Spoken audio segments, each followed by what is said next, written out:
नमस्कार दोस्तों, OCN network में आपका स्वागत है। लोकसभा चुनाव में अब बस 90 दिन बचे हैं, 3 महीने कुछ और दिन समझ लीजिए। 2019 में 11 मार्च को आम चुनाव का ऐलान हुआ था चुनाव आयोग के द्वारा, यानी अधिसूचना लागू हो गई थी मार्च के पहले पखवाड़े में। उस हिसाब से भी अगर हम देखें तो अभी दिसंबर 21 हो गई है, तो 10 दिन ये लगा लीजिए और फिर जनवरी, फरवरी और मार्च का पहला पखवाड़ा, तो उस हिसाब से 3 महीने का भी पूरा समय नहीं बचा है जब लोकसभा चुनाव की घोषणा हो जाएगी। अब भारतीय जनता पार्टी तो तैयार दिख रही है। उसकी नीति, उसके नेता, उनकी जो नीयत है वो भी पब्लिक की समझ में आ रही है।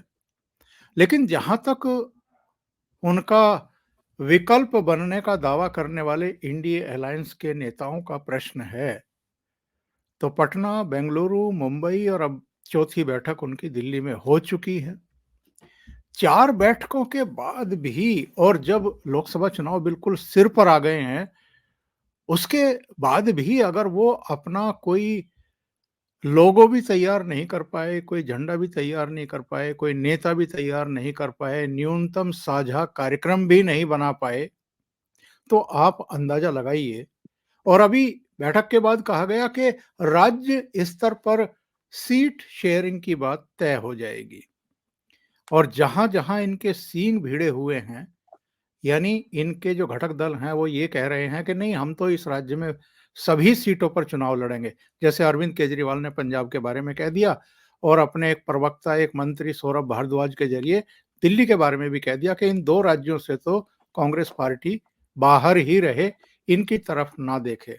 तो भैया, ये कैसा अलायंस है जिसमें संवाद की भी गुंजाइश आप नहीं छोड़ रहे हैं? और खरगे साहब से जब पूछा गया तो उन्होंने कहा कि कुछ राज्य ऐसे हैं जहां बाद में हम तय करेंगे, बाद में कब, जब चुनाव हो जाएंगे तब तय तय करेंगे। तो आज मेरे साथ बहुत ही खास मेहमान जुड़ रहे हैं। उनका क्या नजरिया है, उनका क्या सोचना है, और एक्चुअल में कहने को तो जरूर कांग्रेस पार्टी इस समय राष्ट्रीय पार्टी है और ये बात सही भी है। पूरे देश में उसका संगठन अभी भी है, कार्यकर्ता अभी भी हैं, लेकिन जमीन पर कहाँ है ये भी जरा हमें सोचना और समझना चाहिए। 2014 में केवल 44 सीटों पर सिमट गई थी, 2019 में कुल 52 सीटों पर सिमट गई थी। तो बहुत सारे लोग हैं जो कहते हैं कि अब उसने अपना जो नेशनल पार्टी का रुतबा था वो भी खो दिया है। तो ऐसे में क्या कांग्रेस पार्टी की जो एरोगेंस है वो चल पाएगी इंडिया अलायंस के घटक दलों पर? ये भी एक विचारणीय विषय है। सीधे जुड़ते हैं भाऊ तोरसेकर साहब से के साथ, जो मुंबई से हमारे साथ जुड़ रहे हैं और इस विषय पर उनसे चर्चा को आगे बढ़ाएंगे। भाऊ, बहुत स्वागत है आपका। नमस्कार। नमस्कार, आपका भी। भाऊ, जो कुछ हम इधर देख रहे हैं, पार्लियामेंट के भीतर भी, पार्लियामेंट के बाहर भी, प्ले कार्ड लेकर के पार्लियामेंट में भी पहुंच गए, प्ले कार्ड लेकर के गांधी जी की मूर्ति के सामने भी, अब जंतर मंतर पर भी तमाम तरह की नारेबाजियां। और जब उनसे पूछा जाता है तो वो कहते हैं कि नरेंद्र मोदी को हटाना है, एकमेव उनका कार्यक्रम ये है। पर नरेंद्र मोदी को हटाना क्यों है, इसका कोई पुख्ता जवाब उनके पास नहीं है जिससे जनता कन्विंस हो सके। क्या नरेंद्र मोदी को इसलिए हटाना चाहते हैं कि वो वंशवादी हैं, या इसलिए हटाना चाहते हैं कि वो भ्रष्टाचारी, या इसलिए हटाना चाहते हैं कि उन्होंने कोई बहुत बड़ा गुनाह किया है पिछले 9.5 साल में प्रधानमंत्री रहते हुए? ऐसा इनके पास कोई जवाब नहीं है। कुल मिलाकर के जो सीन इस समय आप देख रहे हैं, आपकी पहली प्रतिक्रिया क्या है? नहीं, मुझे तो लगता है कि ये पॉलिटिशियन है कि नहीं, ये चुनाव लड़ना भी चाहते हैं कि नहीं, ये मेरी समझ में नहीं रहता। देखो, आपको क्या पसंद है या नापसंद है, आप कुछ होटल में जाकर नहीं बैठे हो ना कि भाई मेनू कार्ड देखकर आप तय करोगे कि छोले भटूरे खाओगे या और कोई मलाई पराठा खाओगे या ऐसा कुछ। ऐसी बात नहीं है, इडली डोसा खाओगे कि भाई नहीं नहीं ये नहीं है वो नहीं है, आपका चॉइस नहीं है। देखो चॉइस जिसका है वो तो मतदाता है, मतदाता को क्या चाहिए और क्या नहीं चाहिए, उसको क्या पसंदीदा है या जो चीज है कि जो उसको बिल्कुल नहीं चाहिए, वो देखकर ही उसको आप परोस सकते हो। आप बोल रहे हो कि हमको मोदी को हटाना है बस, अच्छा ठीक है मोदी जी नहीं तो और क्या है, तो और कुछ भी नहीं है और मोदी तो खिलाऊंगा नहीं, तो क्या करोगे आप? आपको अल्टरनेटिव दिखाना पड़ेगा ना बार बार। ये पहली बात नहीं है, 10 साल पहले की भी बात है कि आपको मोदी नहीं चाहिए, मान लेते हैं भैया, लेकिन हमारे लिए मोदी ब्रांड हो या और कोई ब्रांड हो, हमको अगर घर में एक ट्यूबलाइट लगाना है, हमको एक टीवी खरीदना है या ये और जो कुछ खरीदना है, टीवी हो या रेडियो हो या मोबाइल खरीदना हो, तो हमको ब्रांड से मतलब नहीं होता। ब्रांड से मतलब तब होता है कि जब हमारे पास चॉइस हो। अब आप बोलेगे आप सैमसंग का फोन तो हम आपको नहीं देंगे, फिर बोले आईफोन नहीं देंगे, फिर बोलेगे और कोई मोटरोला नहीं देंगे। तो हमको मोबाइल तो चाहिए, मतदाता को मोबाइल चाहिए। अगर आप बोलोगे कि मोबाइल तो हमारे पास है नहीं, लेकिन हम आपके लिए जो मार्केट में अवेलेबल है उससे भी आपको वंचित रखेंगे, तो कौन आपकी दुकान में आने वाला है? बिल्कुल सीधा सा जवाब मेरा है कि आप जब तक अल्टरनेटिव नहीं दिखाते तो लोग आपके पास आएंगे भी नहीं। जब कोई भी चीज नई मार्केट में लानी है तो उसके पहले वो कंपनी, जो उत्पाद कंपनी है, वो भी पहले क्या कर लेती है, सर्वे कर लेती है कि लोगों की पसंद क्या है, उसमें कौन से ब्रांड पसंद है, उस ब्रांड में क्या क्या स्पेशलिटी होती है, ये देखा जाता है ना। तो उससे आगे निकल पर हमारे पास ये भी है, ऐसी एडवर्टाइज होती है, उसका जो इश्तेहार निकलता है उसमें दिखाई देता है कि बाकी के फोन में ये चीज आपको नहीं मिलेगी, बाकी के फ्रिज में आपको ये खास चीज है वो नहीं मिलेगी, इसलिए हमारा ले लो। आपके पास क्या है तो आपको भी पता नहीं। ममता बनर्जी को लगता है कि भाई खरगे ये हमारी स्पेशल चॉइस है, और किसी को लगता है, हमारे संजय राउत को लगता है कि शरद पवार अच्छे प्राइम मिनिस्टर बन सकते हैं, उद्धव ठाकरे बन सकते हैं, और किसी को, सोनिया गांधी को लगता है नहीं मेरा बेटा ही अच्छा प्राइम मिनिस्टर बन सकता है। तो आप लोगों के सामने और कोई चॉइस रखते ही नहीं हो, बस क्या नहीं लेना है, क्या नहीं चाहिए, इस पर बातें चल रही है, तो उस पर तो मार्केट चलता नहीं है। भाऊ ये बताइए, ये ममता बनर्जी और अरविंद केजरीवाल ने मल्लिकार्जुन खड़गे का नाम क्यों उछाला? ये क्यों कहा कि उनको फेस के तौर पर जो है प्रोजेक्ट कर दीजिए? क्या राहुल गांधी को वो रिजेक्ट करना चाहते थे? राहुल गांधी बिल्कुल। का नेतृत्व वो बिल्कुल स्वीकार करने को तैयार नहीं थे, या कोई और उनकी नीति, रणनीति और कुटिल नीति है? आपने सब बिल्कुल सही सिग्नल पकड़ा है, उसमें क्लियर है कि जब खरगे का नाम अगर कांग्रेस प्रपोज नहीं कर रही है और केजरीवाल और ममता कर रहे हैं, तो वो सीधे से बता रहे हैं कि कांग्रेस में हमारा चॉइस क्या है, राहुल गांधी नहीं है, खरगे है, ये बात झूठी है। खरगे का नाम आगे लाकर ममता और केजरीवाल कांग्रेस को बताना चाहते हैं कि हम राहुल गांधी की लीडरशिप मानेंगे नहीं, चाहे तो हम खरगे भी पसंद करते हैं लेकिन राहुल गांधी नहीं। अब देखिए उसी मीटिंग खत्म होने के पहले ही ये दोनों निकल गए, लालू आपके और नीतीश कुमार। और दूसरी बात है कि जब उसी मीटिंग में एक प्रस्ताव आया था ईवीएम के बारे में, तो वो प्रस्ताव पारित होने से किसने रोका है? नीतीश कुमार ने रोका है। लालू भी गुस्से से निकल गए क्योंकि लालू का इंटरेस्ट, नीतीश ने सेंटर में कन्वेनर बन के जो कुछ बनकर जाओ, लेकिन बिहार के चीफ मिनिस्टर की सीट खाली करो, मुझे वो बेटे को देनी है, तो वो गुस्से में चले गए। अब जो, और एक बड़ी बात जो मीडिया के चर्चा में या मंगलवार के मीटिंग के बाद नहीं आई, वो बड़ी बात यह है कि उस मीटिंग में कहीं भी चिदम्बरम दिखाई नहीं दिए। ये क्या बात है? चिदम्बरम तो बड़े नेता है, होम मिनिस्टर है, फाइनेंस मिनिस्टर रहे, और अचानक से चिदम्बरम कहाँ गायब हो गए? क्यों नहीं थे? बाकी छोटे मोटे लीडर, सुरजेवाला हो या और कोई हो, वो दिखाई दे रहे थे, लेकिन चिदम्बरम गायब थे। जिस चिदम्बरम ने कुछ दिन पहले मोदी की तारीफ कर दी, तो इनमें जो बैठे हैं वो एक दूसरे को सैबोटेज करना चाहते। तो ऐसी अलायंस जो है वो कितनी चल सकती है, ये सोचना जरूरी है। मुझे नहीं लगता कि ये अलायंस बहुत, यानी 24 का चुनाव आने तक चलेगी कि नहीं, इस पर ही मुझे आशंका है। भाऊ, अभी 5 राज्यों के चुनाव नतीजे आए। मिजोरम में एक क्षेत्रीय दल के मुख्यमंत्री ने शपथ ली। तेलंगाना, जहां बीआरएस की सरकार थी, केसीआर मुख्यमंत्री थे, वहां कांग्रेस की बन गई। और राजस्थान और छत्तीसगढ़, जहां कांग्रेस की सरकारें थी, वहां भारतीय जनता पार्टी की बन गई। और मध्य प्रदेश, जहां ऑलरेडी भारतीय जनता पार्टी की सरकार थी, वहां और विपुल बहुमत के साथ, 2/3 बहुमत के साथ भारतीय जनता पार्टी की सरकार बन गई। इस बीच एक घटना और हुई। झारखंड में लोहरदगा में और दूसरी जगहों पर कांग्रेस के एक राज्यसभा के एमपी धीरज साहू के यहाँ से इनकम टैक्स डिपार्टमेंट को 351 करोड़ रुपए का काला धन मिला, जो सरकार से छिपाया गया था, छिपा करके रखा गया था। और इसको लेकर के बड़ी भारी भद पिटी कांग्रेस पार्टी की। और अभी सोनिया गांधी ने एक संसदीय दल की मीटिंग में ये कहा कि हम बहुत गहरे संकट में हैं, गहरे संकट से गुजर रहे हैं, और हमें ये आत्ममंथन करना पड़ेगा कि हिंदी बेल्ट में 3 राज्यों में हमारी इतनी बुरी हार क्यों हुई है। और जाहिर है, बिना कहे उन्होंने मिजोरम पर भी चिंता जताई है।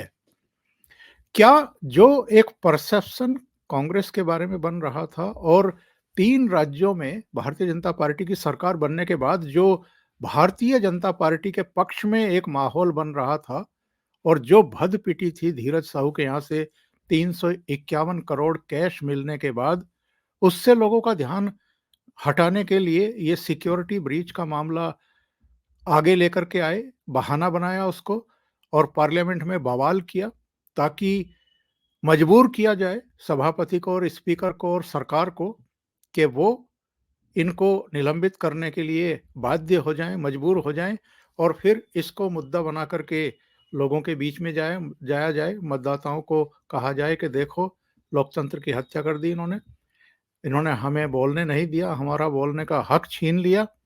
बोलने का हक मांग रहे थे या बवाल कर रहे थे और पार्लियामेंट को बाधित कर रहे थे? नहीं, देखो, ये सब बातें टेक्निकल होती है। आम जनता को पार्लियामेंट में बोलने देना नहीं देना, पार्लियामेंट में क्या चल रहा है लोग देख रहे। आप मस्ती कर रहे, आप मस्ती कर रहे हैं, दंगा मस्ती कर रहे हैं, बार बार आप सभापति का इंसल्ट कर रहे हो, तो लोग देख रहे हैं ना।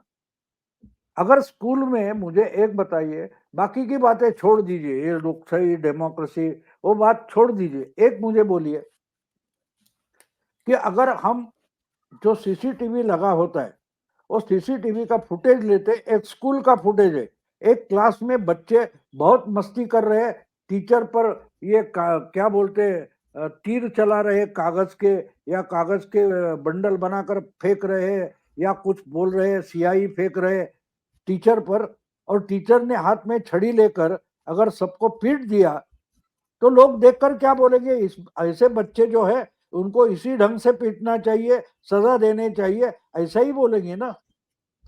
जो लोगों ने देखा क्या है, देखो, आंखों को जो दिखता है वो शब्दों से ज्यादा परिणाम करने वाला होता है। अगर लोग खुली आंख से देख रहे कि इतने लोग उठकर जो मस्ती कर रहे थे, डिसिप्लिन तोड़ रहे थे, बार बार सभापति समझा रहे आपको कि आपको नेम करना पड़ेगा, आपको सस्पेंड करना पड़ेगा, फिर भी आप मस्ती करते हो, और अगर आपको स्कूल से निकाला गया तो आपको सहानुभूति मिलेगी? कैसी पागल जैसी बात कर रहे, क्यों? कि टीचर को उल्टा सुल्टा कुछ भी बोल देना, कि बच्चे तय करेंगे कि आज डांस करेंगे या किसी सब्जेक्ट पर पाठ पढ़ेंगे, यह क्या बच्चे तय करेंगे? जो टीचर होता है क्लास में वही तो तय करके आता है, और उसी सब्जेक्ट पर जो कुछ लेक्चर होना है, सिखाया पढ़ाया जाना है, वो तो होगा। वो आप मस्ती कर रहे हैं, वो लोगों को दिखाई दे रहा है। अभी तो पुरानी बात नहीं रही, आजकल टीवी में दिखाई देता है कि पार्लियामेंट में क्या चल रहा है। जिस ढंग से आप बातें करते हो, वो अगर जो आसनस्थ अधिकारी बैठे हैं, सभापति है, स्पीकर है, उनको अगर उनका मजाक उड़ा रहे हो तो लोगों को पता चलता है। ऐसे स्टूडेंट को बड़ी भारी पनिशमेंट होनी चाहिए। तो इसलिए अगर सिंपैथी होगी तो सिंपैथी उस सभापति के साथ चली जाती है। देखिए, जो आप तो जाट हो, आपके यानी जाट लैंड में आप रहते हो। जो लोग 4 साल पहले किसान आंदोलन के लिए मोदी को गाली देते हुए पूरे जाट लोग ट्रैक्टर ये वो लेकर दिल्ली के सामने आकर बैठ गए थे, वो आज धनखड़ की सुरक्षा में या सपोर्ट में बाहर आ गए। बोले कुछ कितनी 5,000 या 25,000 ट्रैक्टर लेके दिल्ली पहुंच जाएंगे, हमारे जाटों का इंसल्ट हुआ है वगैरह वगैरह। तो इससे अपोजिशन ने क्या हासिल किया, ये मेरी तो समझ में नहीं आ रहा। और ये जानबूझकर किया। अब जानबूझकर क्यों किया ये भी समझना जरूरी है।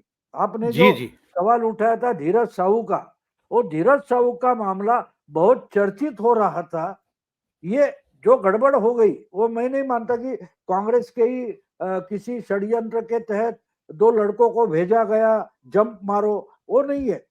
लेकिन उसके बाद का जो मामला है, जिस ढंग से उस मामले को बवाल खड़ा करके सस्पेंशन लाया गया, तो वो 351 करोड़ का मामला जो है वो दबाने के लिए चला कर दिया गया। देखो 4 दिन हो गए, वो इतना बड़ा देश का सबसे बड़ा इतना बड़ा रेड जो है ये अभी तक कभी नहीं हुआ था।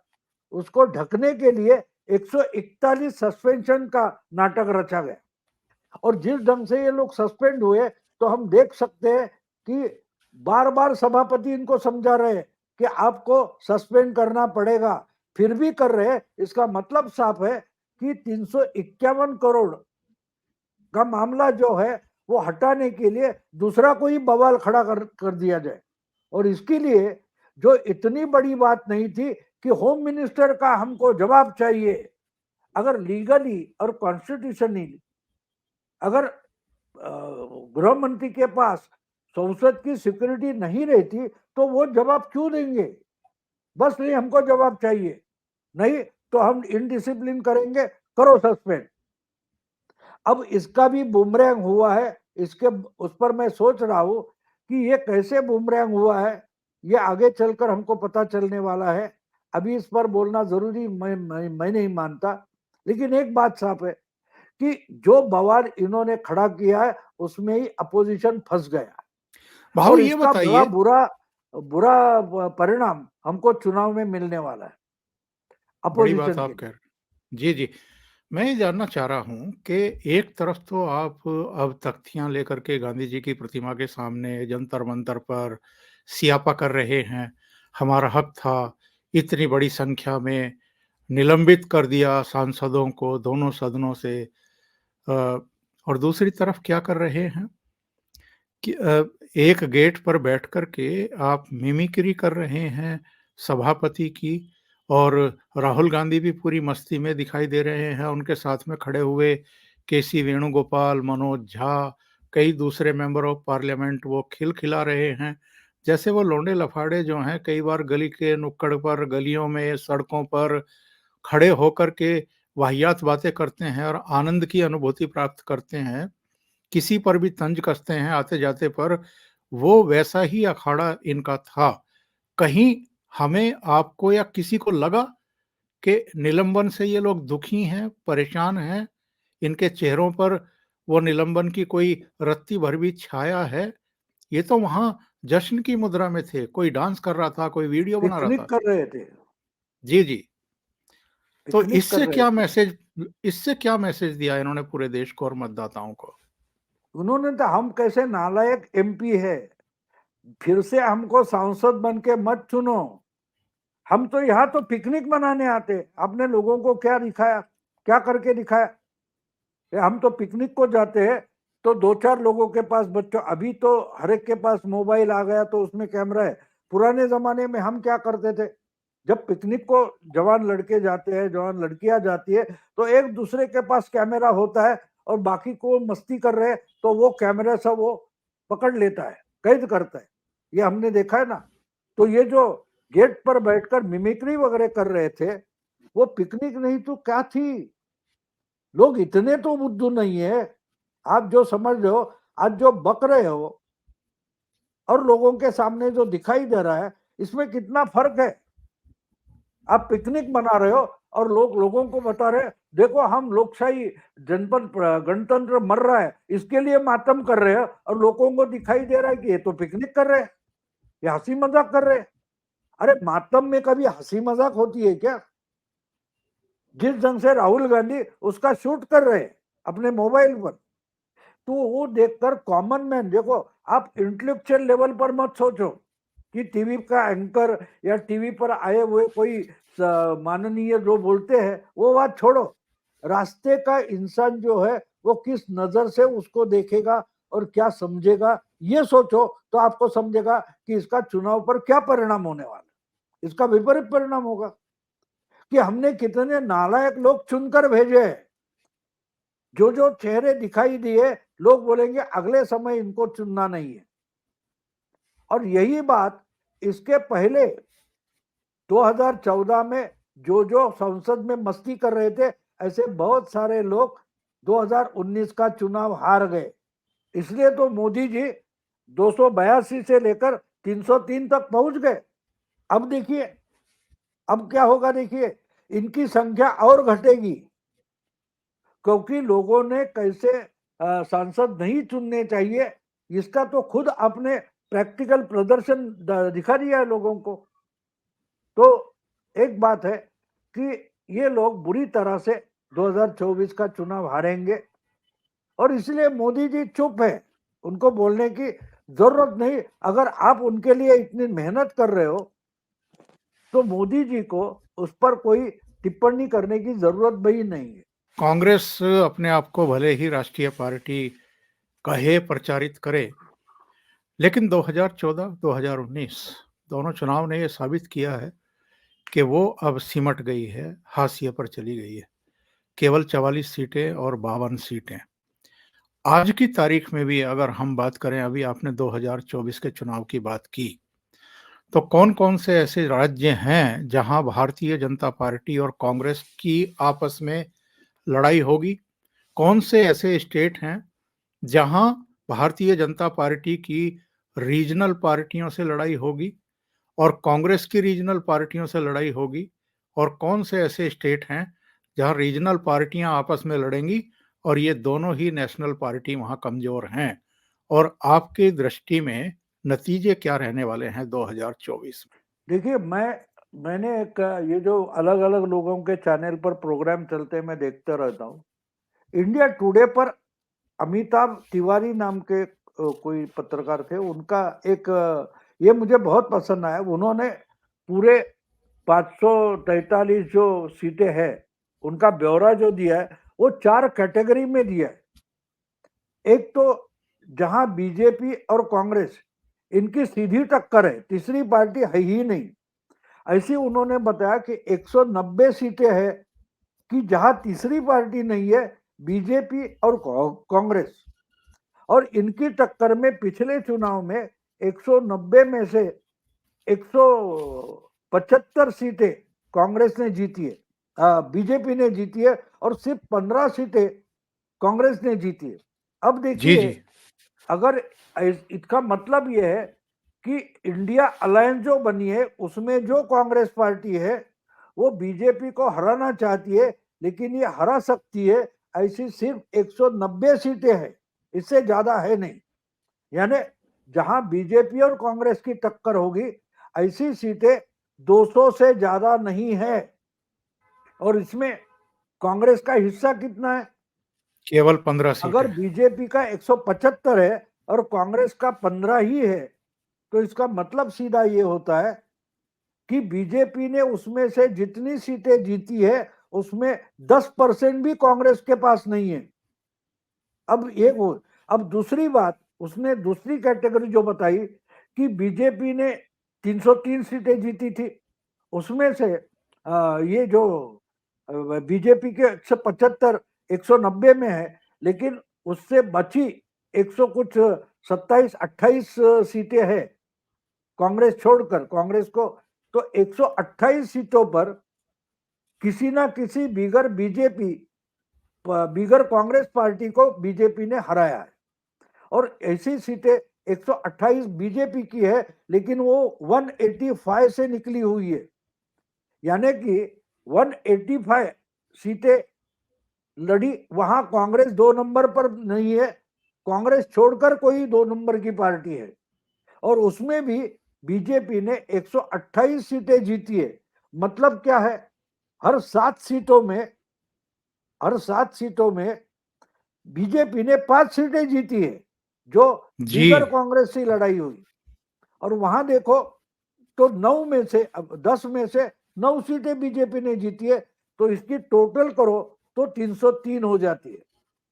अब तीसरा कैटेगरी उन्होंने बताया कि कांग्रेस और रीजनल पार्टी, यानी कांग्रेस और जहां बीजेपी तीसरे नंबर पर होगी, दूसरे नंबर पर नहीं है, तो जहां कांग्रेस और रीजनल पार्टी की लड़ाई है, ऐसी कुछ उन्होंने बताया कि मेरा ख्याल है 71 सीटें, जी। उसमें आधी आधी सीटें बढ़ गई है।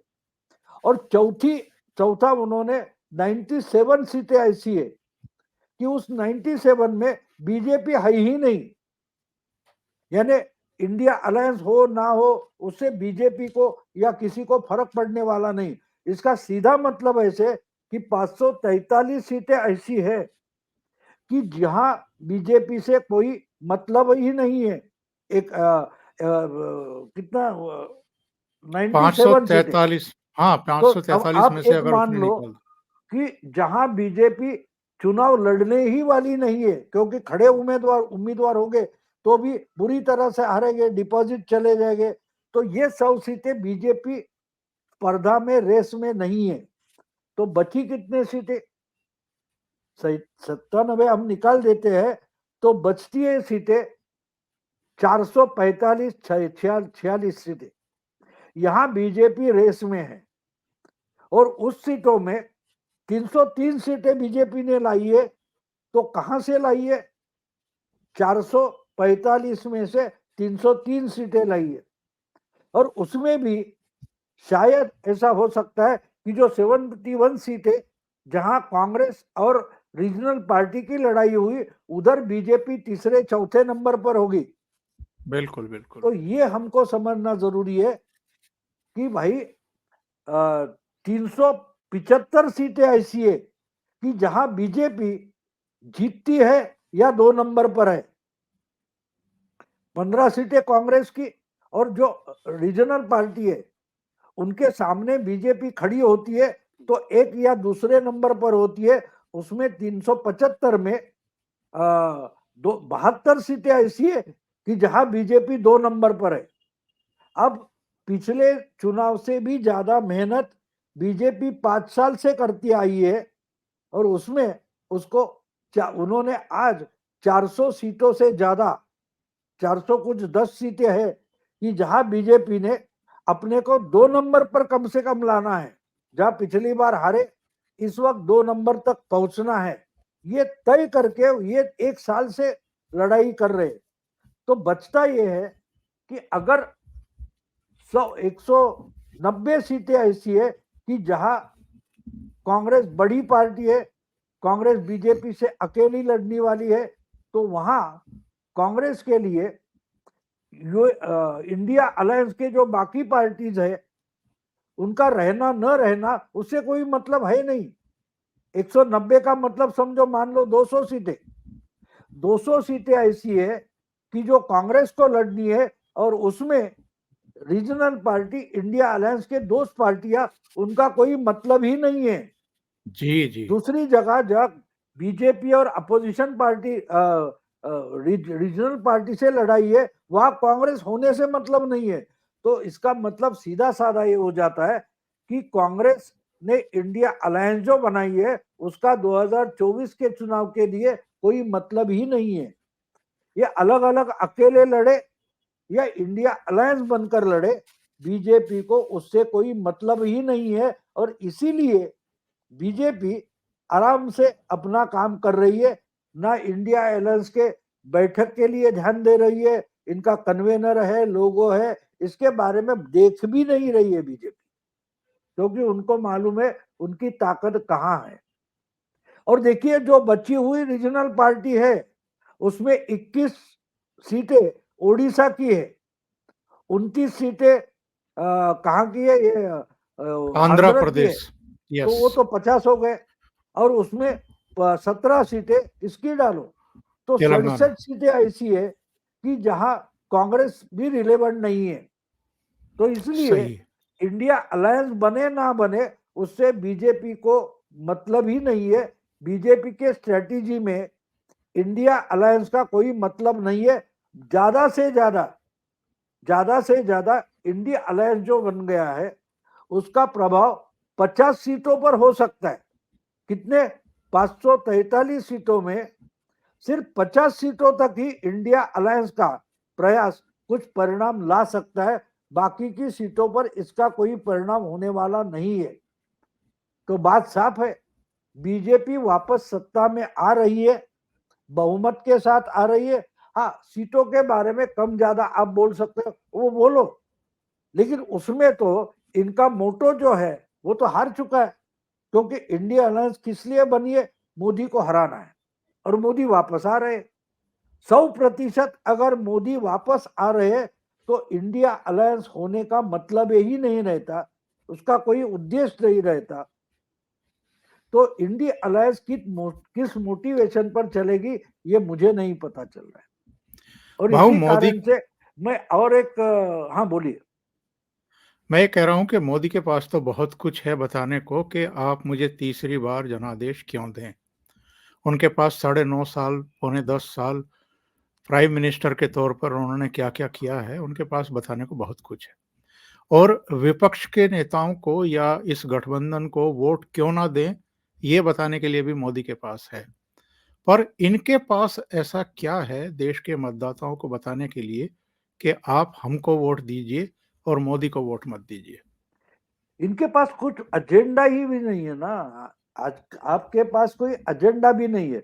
और आपको याद होगा 2022 का जो यूपी का चुनाव हुआ था, उस वक्त मैंने बात की थी कि Modi is a delivery man. 2022 का यूपी का चुनाव जब हम उस पर बात कर रहे थे तो मैंने आपको बताया था कि मोदी जी आकर ये बोल नहीं रहे कि भाई मैं घर घर लाइट पहुंचा दूंगा, बिजली की सप्लाई हो जाएगी, घर घर पानी मिलेगा, शौचालय मिलेगा, रास्ते बनेंगे। ये बात तो मोदी जी 2022 में बोलते तक नहीं थे, क्योंकि वो उन्होंने डिलीवर किया है। Modi is a delivery man. तो बात यह है कि मोदी जी के पास मैंने क्या किया वो बताने के लिए है, लेकिन इनके पास 10 साल पहले भी हमने ये किया है ऐसा बताने लायक कुछ है ही नहीं। तो आप अगर बोलेंगे कि जो कुछ थोड़ी बहुत डिलीवरी आपको मिल रही है वो हमको रोकनी है, आपका एजेंडा समझो।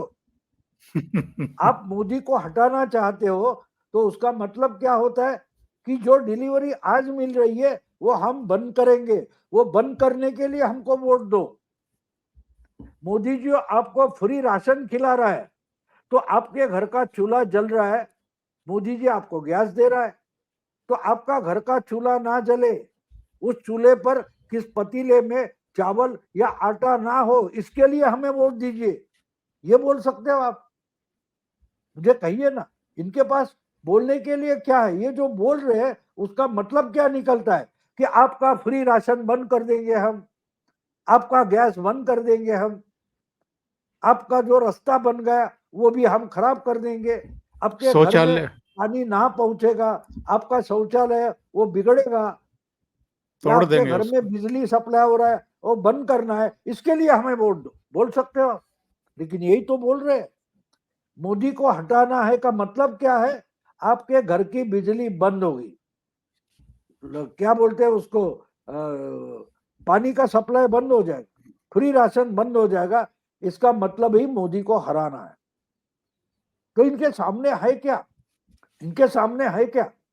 कहने के लिए इनके पास कुछ है ही नहीं, तो इसलिए इन्होंने छोटा सा बना दिया है। मैंने तो कल परसों मजाक में बोल दिया था कि 100 गज दूरी राहुल है मजबूरी, वो कोरोना की स्लोगन थी ना, 2 गज दूरी मास्क जरूरी। तो इनके लिए बुरी हालत ये है कि ये फिर घूम फिर कर कहां आते? राहुल गांधी पर आते, और लोगों को तो राहुल गांधी चाहिए नहीं, और इंडिया अलायंस की राहुल ये मजबूरी है। तो लोग बोलेंगे 100 गज दूरी, 100 गज दूरी मास्क जरूरी, यानी आपका मुंह बंद करो, बोलना बंद करो, कम से कम बोलोगे नहीं तो 4 वोट ज्यादा मिलेंगे, क्योंकि आपके बोलने से, राहुल के बोलने से और कुछ वोट कट जाएंगे। जितने रोज बोलोगे उतने वोट और कटते जाएंगे, इनका कोई भविष्य है नहीं। भाऊ बहुत बहुत धन्यवाद ओशियन नेटवर्क के लिए इतना समय निकालने के लिए और बहुत ही महत्वपूर्ण मुद्दे पर चर्चा करने के लिए। नमस्कार।